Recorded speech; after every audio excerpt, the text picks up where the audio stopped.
A long time ago, when the NWR was still the S&M, there was a little box tank with no name, just the number 1. One fateful day, when the little engine was shunting in the mines, he accidentally hit an explosive cart too hard, which set off the explosives too early. Unfortunately, it collapsed on top. He was never found again. Some engines say you could see trucks move on their own, hear explosions that never happened, hear the puffing of a steam engine, even though only diesels work there now. And now the ghost engine wanders the mines, looking for his lost headlamp. Woo! Gordon, that was the worst story I've ever heard. Oh, come on, Diesel. You're just jealous you don't have a better one to tell. Thomas hid inside of his shed, pretty afraid. Ah! He shut his door. Oh, Thomas, Hank said, come on. Diesel's just trying to tease you. I'm afraid of the ghost engine, Thomas said. Samson, though, was silent. Simpson, Hank said, you haven't said anything all evening. What's wrong? Gordon, Samson said, most of that story I can confirm is true. What do you mean? Gordon laughed. I knew that engine. We worked in the same mine. Thomas barged out of the shed. What do you mean you knew him?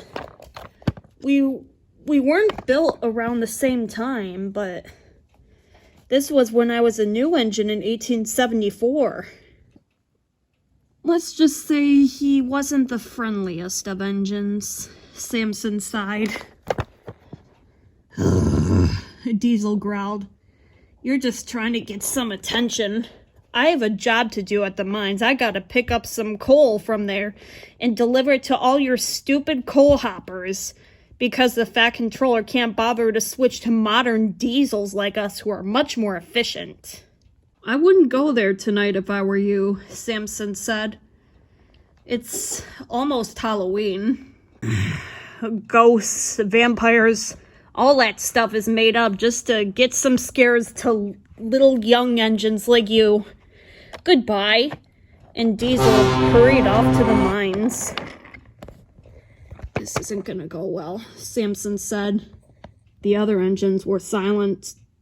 As Diesel headed down the main line to the mine, the fog started coming down. No matter what, though, he couldn't get his mind off of Samson's ghost story.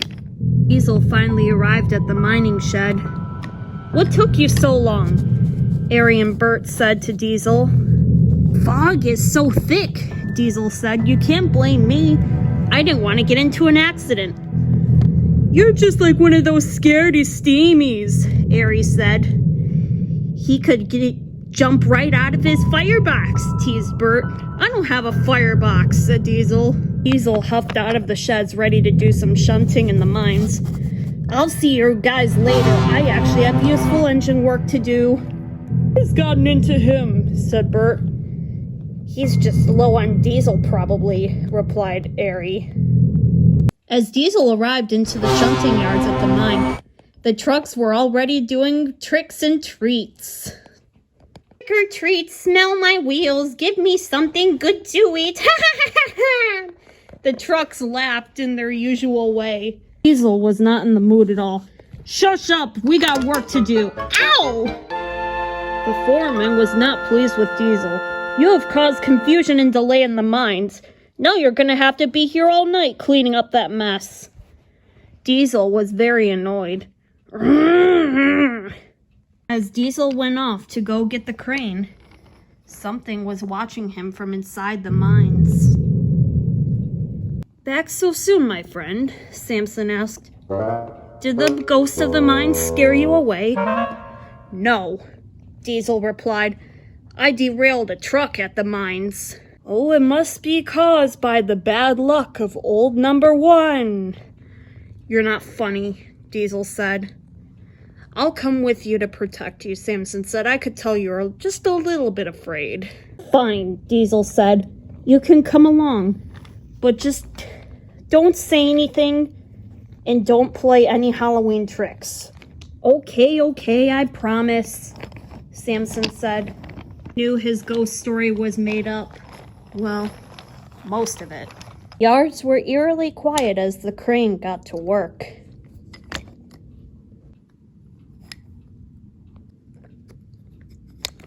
Rickety, the troublesome truck, was happy to be back on the rails. Goodbye, Diesel, Samson said. I have to take the breakdown crane back to the sheds. I'll meet you back there when you're done shunting. And he puffed away. Diesel was left all alone at the mines. Or so he thought. He grabbed some trucks of coal to bring back to Tidmouth, and he set off back home towards the coal hoppers.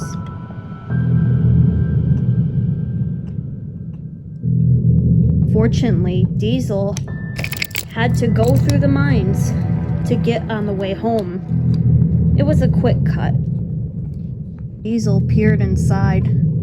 It was darker than he remembered, and slightly more spooky, he could say. But he wasn't as scaredy-steamy, so he had to go through, or else he'd never hear the end of taking the long cut to avoid the spooky mine. The mine dripped and made a bunch of creaking noises, like it was a haunted house. When Diesel was almost through, he jumped. He could swear that he heard the creaking wheels of old freight cars moving on their own. Were his eyes deceiving him? Some trucks of ores were moving out of the mine by themselves. Diesel was very spooked. Then suddenly he heard the slow puffing of a steam engine. What? That can't be! Steam engines don't work here in the mines anymore. And it's midnight on Halloween! Then he saw it. A steam engine in a white sheet was slowly chugging towards him. Diesel honked his horn frightened, and he tried to back away, but his trucks were too heavy. The engine got closer and closer.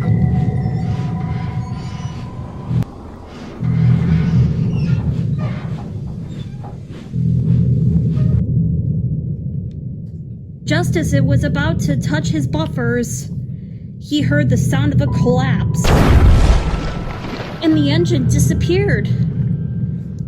Diesel was so frightened, he backed away as quick as he could. Ah!